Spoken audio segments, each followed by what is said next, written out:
My name is Dan Klein, and I'm an information architect. I came to this profession through library and information science, but when it comes to explaining information architecture, I found the best place to start the discussion isn't in the library. It's in Pennsylvania, or in California. Most folks understand that if you want to build something that's remarkable, yet inhabitable and usable, the person you call is an architect. As early as 1976, Richard Saul Wurman understood that architects could be equally essential to the design and construction of remarkable work in two dimensions. As chair of that year's AIA conference, Wurman introduced an idea that he called the architecture of information. Fast forward 20 years, and his architect colleagues had largely lost the thread.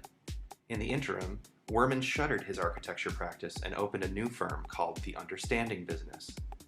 This was an incredibly prolific period for Wurman, and in 1996, he pushed his ideas even further in a book titled Information Architects, a beautifully printed collection of writings and graphics by designers whose work exemplified the definition of information architecture on its cover, making the complex clear. As was the case with his conference in 1976, Wurman's 1996 Information Architects book was ahead of its time. Just 2 years later, a book called Information Architecture for the World Wide Web became an instant bestseller and was named Technology Book of the Year by a then-new company called Amazon. Written from a librarianship perspective by Lou Rosenfeld and Peter Morville, this IA book was intended for a technology audience, presenting frameworks for designing and organizing the information within complex websites.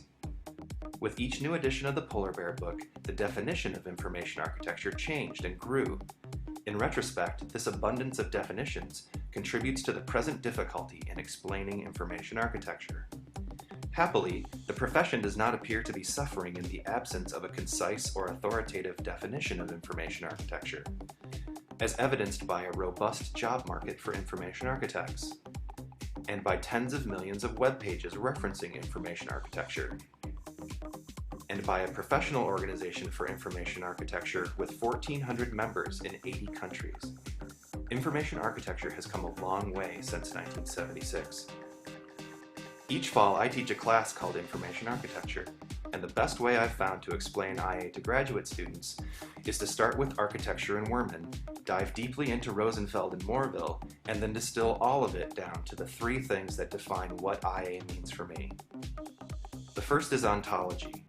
IA discovers, defines, and articulates the rules and patterns that govern the meaning of what we intend to communicate. The second is taxonomy, developing systems and structures for what everything's called, where everything's sorted, and the relationships between labels and categories.